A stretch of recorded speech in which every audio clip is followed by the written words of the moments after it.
Well, that's what we're going to see him try to do again here. He's off to a beautiful start, 1-0 in this 11-round tournament. For Mr. Barnes' side, stock Esper, or what do you see there? Yeah, pretty stock list. I mean, he does have a copy of Elixir in his deck, which you don't always see in every single Esper list. He does have two Aphoras. I'm not sure exactly the pronunciation. Oh, so this is Aphora, God of the Polis? Yeah. This is the new god that draws cards. It's a little bit different. It's weird to kind of see it in this particular shell. But when you have Aetherling, you've got Elspeth that puts tokens into play, and he has an Obsidian as well. It can be a little mini card drawing engine, so I'm interested to see how that's going to work. You see, Hoogland started off here pretty well, playing an Overgrown Tomb untapped as his third land, and now there is Pulachronos, the World Eater. So he's accelerating into big threats now a lot of times. The Esper control deck doesn't really care about that, as, hey, Supreme Verdict, clean that up. Who cares what you're accelerating into? But we'll see what happens, because Jeff does have access to a card like Thoughtseize to be able to take care of the Supreme Verdict that could show up.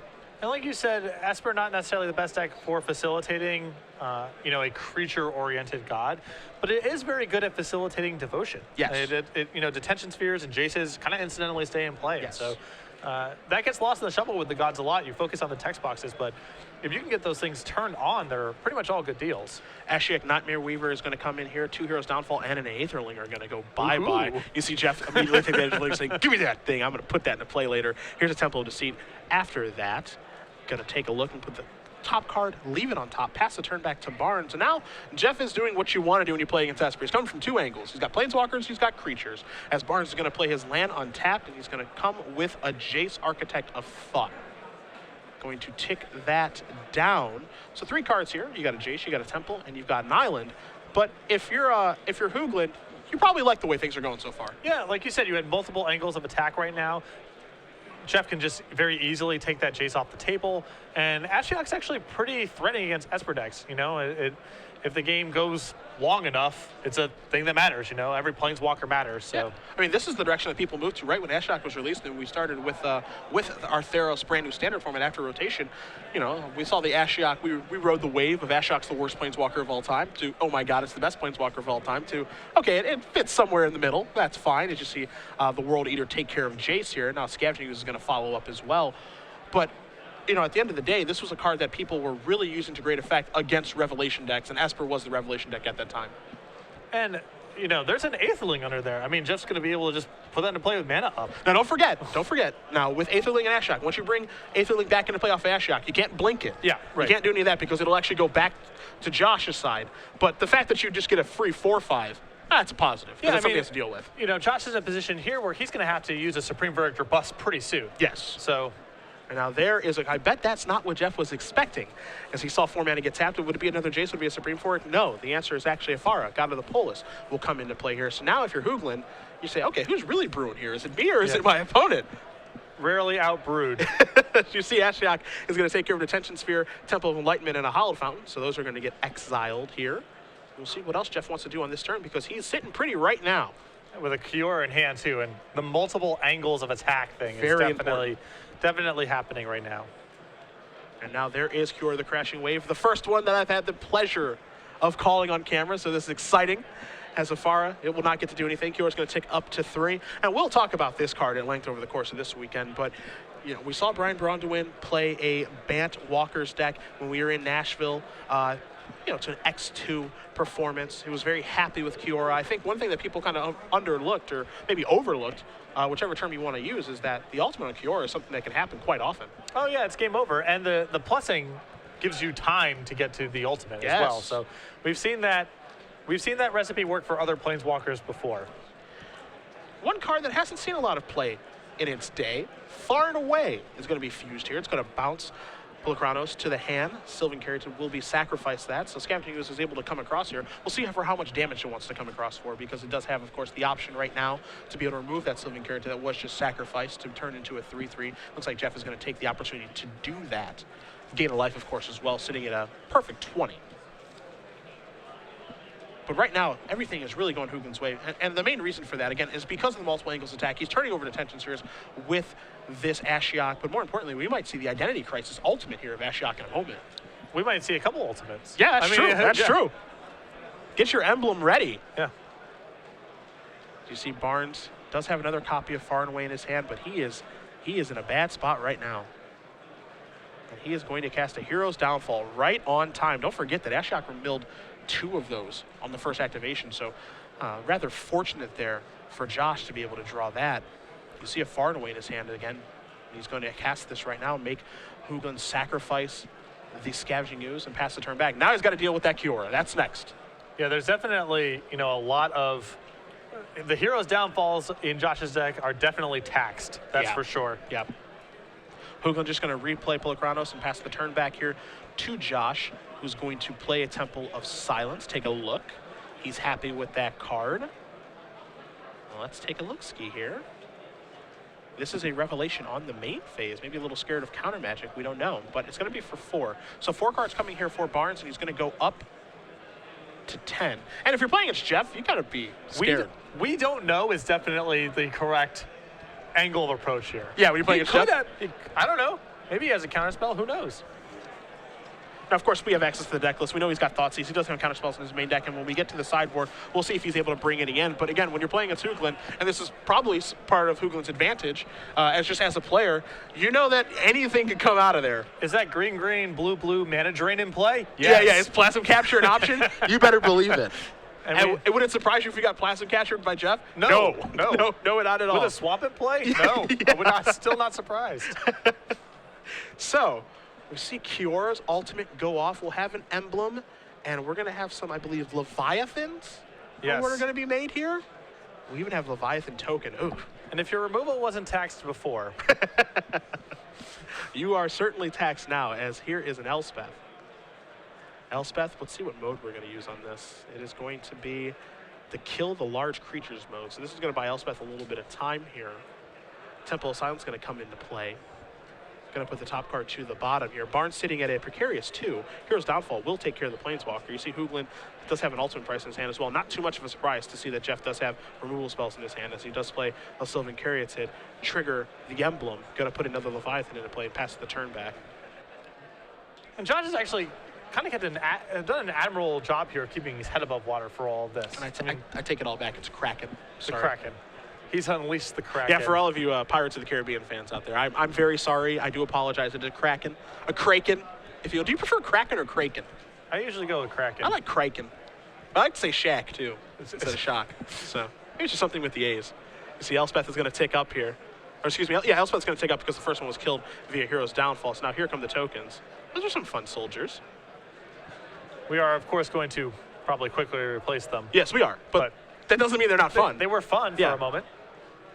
He will pass the turn back here, and Afara's going to draw a card because the creature did come into play. So now you see Afara working its way towards Devotion. Devotion count is 4 of the necessary 7.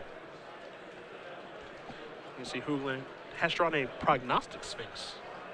Limited All-Star. Yes. And we saw this in his deck last time as well. Elspeth Sun's Champion is pretty rough on Jeff's deck. He's attacking on the ground quite a bit. He has a lot of big creatures. Well, we talk about the taxing of Hero's Downfall. It happens on Jeff's sides, too, because how good Elspeth is against him. As you do see Prognostic Sphinx come into play, the 3/5 flyer for 5 mana, discard a card, gains Hexproof until the end of the turn, and you tap it, and then, of course, when it attacks, you can discard not once, not twice, but 3 times. And this Sphinx actually might just steal this game. I mean, that's not out of the question here. Flying is really, really important right now. If Barnes does have a card like Supreme Verdict right now, things are really going to turn around for him, and he does. So that's a huge draw here for Josh, because he's able to clear up the board. He's able to remake tokens with Elspeth, draw a card with Afara. He's doing it all. The synergies are starting to manifest. They are. And if you're Hoogland, you're just thinking, I just have to deal 2 points a day. Oh, boy. I was going to say 2. We're going to make it 4. Yeah. And then soon to be 6. And maybe a little more, as Obsidian Ghost Council has shown up to the party. And now this is a card, if you follow Brian Bronduin, you know that he is very, very fond of Obsidian, or Obsideezy, as he does call it, the brain 'em and drain 'em game. But this is a card that hasn't seen a ton of play recently, but I think it's primed for a comeback. And it's really sweet with Aphora, too. Yes, it is. Yes, it is. As Obsidian's going to go hiding, soldiers are going to come into play, and now Afara's going to draw a card. And so Afara in Josh's deck used more as a card drawing engine that you can't actually turn on. Yeah. Soon enough.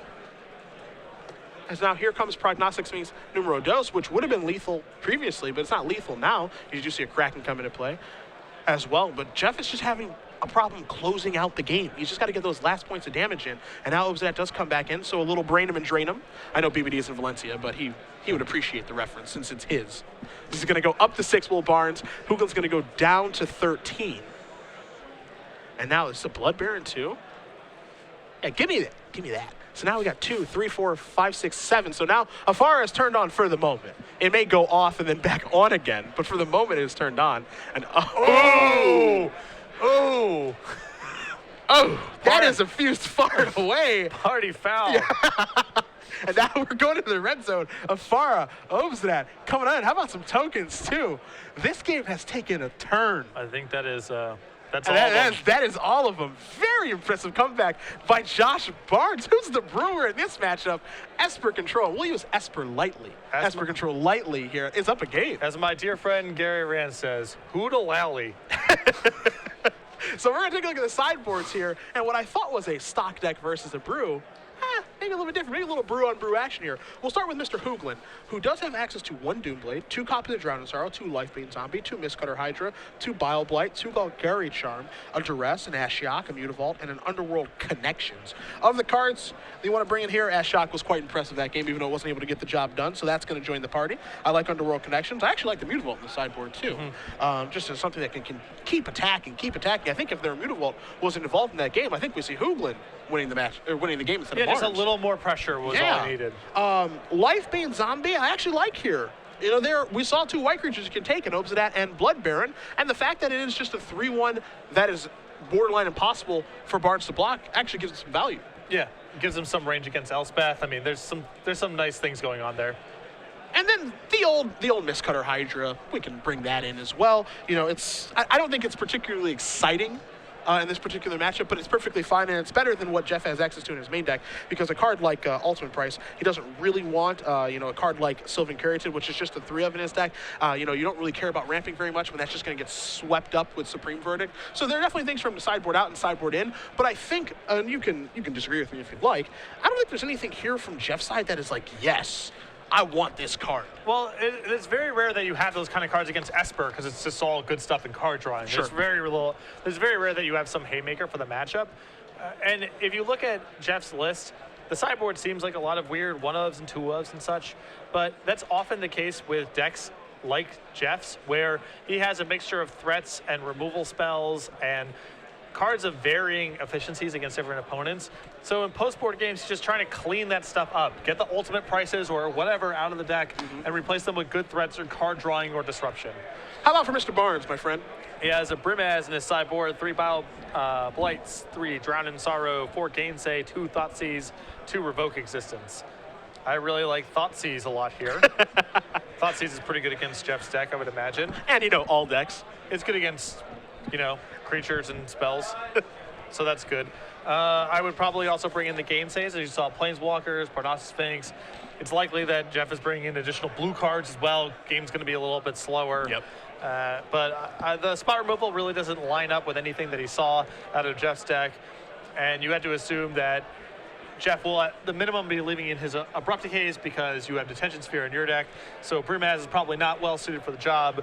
So probably just the Thoughtseizes and some of the Gainsays I would expect to come in.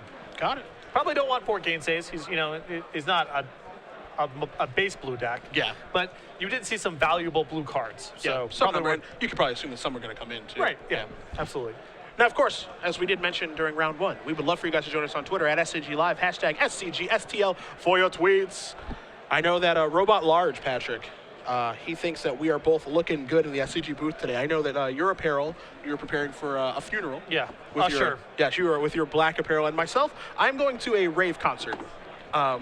That's why I'm wearing. They're not called rave concerts. They're known. What are they called? Just raves. Well, clearly I'm not doing that then, since I'm not informed on the scene. So we'll instead change that to a North Carolina Tar Heels game that is supporting breast cancer awareness. If you went to a rave and said, I'm looking for the rave concert, they would assume that you were a cop and not let you in. So you're going to want to clean that out. But you're going to want to clean that up. I just want to go hang out, man. That's all I want to do. Is this the rave party? You need to leave. You are not allowed to be here. Well, if you want to tell us anything about rave concert parties or how great we look, yeah. At SCG Live, hashtag SCGSTL. I guess it could also be about Magic if you want. Yeah, sure. but it's your call. Although the internet, unfortunately, is a little shaky here. My phone's having a little difficulty updating, and so, I'm going to be able to respond only intermittently, but I will when I can. And I promise I will certainly respond, because my internet's just fine. Get a real phone. I got the... Consider getting a real phone. I have a real phone. Okay, grow up. It's an older model. As we take a look at both players laying out their 7 cards here. Hoogland will be on the play as he almost took game 1, but a nice little comeback here. And a lot of cards were sweet in that particular game as Hoogland's going to take a mulligan. It looks like he's going down to 5 now. But a lot of cards are sweet in that game. But, one of my favorite things in Magic, whenever I'm doing coverage or just playing in general, is, and I'm going to steal your term, metagames are ecosystems. Yeah. And I like a lot when cards that you can't argue the power level, but it's just not the right home, see some play. Far and away, you cannot argue. That card is awesome. It was one of the best cards in the block PT. Yes. It was one of the best cards. That card is awesome. And for it to not see play in Standard, you can say it's criminally underrated or it should be seeing more play. But again, it's all about context and if it's in the right context for the metagame. Well, I'll tell you one thing. It looked insane in that game. And if Red Green Monsters is a deck that gets back on the map because of the additional cards that it got in Born of the Gods, I assure you, you're going to see more far and aways. Part of the problem is that the decks in Standard have been either extremely efficient, very low-end beatdown decks, or control decks where you don't want a lot of creature removal. And far and away is great against those two polar ends. Anything in the middle, far and away is great against. And Red Green Monsters is almost the ideal deck to have a card like Far and Away against. Just think about those fuse cards. You've got that. You've got Turn and Burn. That's not really seeing a lot of play. The really only fuse card we see playing a lot is Flesh Blood, and you see him just using it for the blood side. Yeah, it's not even really a fuse card in that context. It's just Ready, Willing, other stuff like that. Just not seeing a ton of play, but hey, there's still a lot of time for those cards to cease play throughout our Standard environment. As Barnes is going to play a Temple of Enlightenment to go along with that Temple of Deceit. You've got Hoogland leading off with a Duress, a 1-of in his sideboard. So let's see what Josh has. He's got a Supreme Verdict. He's got a Revelation. He's got an Attention Sphere, and he's got a whole bunch of lands. So a nice hand. I assume this Duress will be taking Sphinx's Revelation unless Jeff has some really specific plans with the way the rest of his hand shapes up. You see Jeff's going to write those cards down, decide what he wants to take. You predict it will be Sphinx's Revelation. I think you can say that's the best card in his hand. Kind of thing that keeps this entire deck together. And Jeff has a lot of time to draw out of it if Revelations isn't a threat. I mean, absolutely. Josh has a couple removal spells in his hand and some lands. You can get something going. So there goes the Rev. See, Josh does draw a card for the turn. Looks like he's going to play a Temple, deciding which one he's going to play. It will be a Temple of Silence. Going to leave that card on top. That's got to be a little bit scary for Jeff as he does draw a card. You've seen Abrupt Decay hanging out along with the Hero's Downfall. Now there's Nashiok, the Nightmare Weaver. And he says, you know what? Let's get that top card out of here. And it was going to be an Underworld, it was going to be a Thoughtseize. There goes Aetherling again. So one thing that Josh did prove last game is he does not need Aetherling to win. He's got plenty of other options. Yeah. He has a lot of win conditions in his deck. He has, the Blue-White God, as we saw earlier, alongside Obsidian, Elspeth, and Blood Baron as well. So a lot of win conditions for his Esper list. You see the Attention Sphere momentarily take care of Ashiok. Now Ashiok's going to come back. That Abrupt Decay takes care of things, and now that's a pretty nice hit. Afara is going to go over to Jeff's side. I don't know if that's ever going to get active. Along with Far and Away and Elixir of Immortality, a card that, again, I don't think Josh is relying on to get the job done. Just a card that he has access to, which is nice. You just see Jeff is going to take the top, Josh going to take the top card, put it on the bottom, pass it back over to Jeff, who's going to draw a copy of Golgari Charm.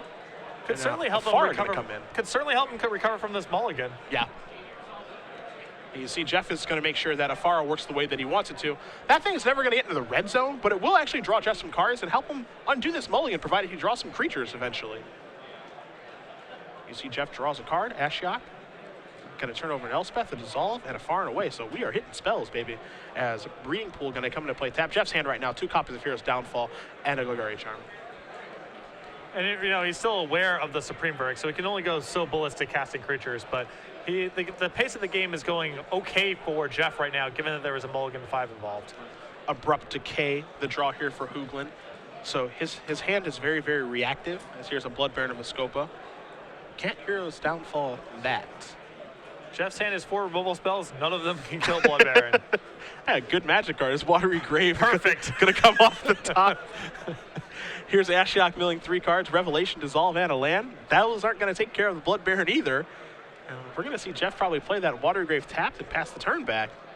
So Barnes is going to draw a card, kind of in the driver's seat right now. He draws a Hero's Downfall. Going to play a Hallowed Fountain tapped. And he says, you know what? Get that Ashiok out of here. I'm tired of that thing. If that's okay with you. Jeff taking a look at Golgari Charm. We'll do the same. Because I'm sure he's thinking, can I regenerate anything off of that? But the charm says only creatures. You're thinking of Boros Charm. Yes. You can only regenerate each creature you control, not your planeswalker, Jeff. And after Jeff does realize that, he just says, all right, that's dead. Pass the turn, draws a forest, pass it back yet again. As Barnes going to untap those lands. He'll take a draw step here. If you're Jeff, you're hoping to fade a Revelation. I really like taking the idea of taking photographs of Jeff's board at various points. Okay. Like if you photographed his board right now, you would probably just think, I guess he just has blue-white cards in his deck as well. Yeah, sure. Yeah, I guess that Sylvan Carrington was able to cast that Afara. Exactly. That's not entirely true. But if you did just join the match, we'll let you believe that's true. As you see Obsidat's going to come into play here. Going to drain him and brain him. Here comes the Blood Baron. Take a look here at the 4/4 Mythic. Heck of a Magic card. And Josh is about to go to 30. That's a lot. Oh, well, it's significant for the Blood Baron. Yeah, now Jeff has to be under 10 for it to be absolutely crazy, but that's a lot. With Obsidat, it is in play. Yeah. Obsidat no longer in play. Neither is the Sylvan Carrington, as that blocks the Blood Baron of Escopa. Obsidat eats a hero's downfall before it can go hiding. And Jeff's going to draw a card. Jeff's saying, can I draw a creature and draw a card, please? How about an Abrupt Decay? Play a Forest. You can tell frustrated here, passing the turn back, as one creature could really get the ball rolling for Jeff, and he can't find one. As Barnes is going to attack here, going to put Hoogland down. I was going to say 10, but it's going to be 11 as Jeff is going to use -1/-1 mode. So he's at 11. Barnes is going to go up to 33, but that Blood Baron is not crazy just yet as Hoogland will draw a card. Have we sunk so low that this is what we've been? The answer is yes. Yes. As you see, Temple of Deceit's going to come and put the top card to the bottom and pass the turn. A cycle to Azorius Charm here from Barnes will net him a Detention Sphere. He'll draw a card for his turn. And it will be Detention Sphere to take care of the Afara that does belong to Josh. He's going to play a Scryland and take a look. Going to leave that card on top. Here comes the Blood Baron. Going to put Hoogland down to 7. Barnes up to 37. And now we're actually going to see a 10-power Blood Baron. Bum, bum, bum, bum. Or will we? As Jeff Hoogland's going to extend the hand, and Josh Barnes with Esper control, again, we'll put it in quotes, will use it lightly because it's a different take. Either way, it's 2-0, defeating Jeff Hoogland, a number 9 player on the Star City Games Open Series leaderboard. Impressive win for Josh. Yeah, and I think that Jeff, he has some tools in this matchup that are good. Certainly his Planeswalkers have the potential to do that, but he has a lot more in the way of moving parts in his archetype. I mean, he just needs to have a mixture of threats. He needs to have a mixture of discard. He needs to actually win the game pretty quickly as well, because Elspeth and Supreme Verdict loom over the game as well. And so Jeff has a lot of mixing and matching parts for the matchup. Yep. Josh's deck is really lean and efficient, and Blood Baron appears to be quite challenging for Jeff's deck to remove on top of everything else. Now, of course, this is part of the problem when you're playing against Esper, is that there are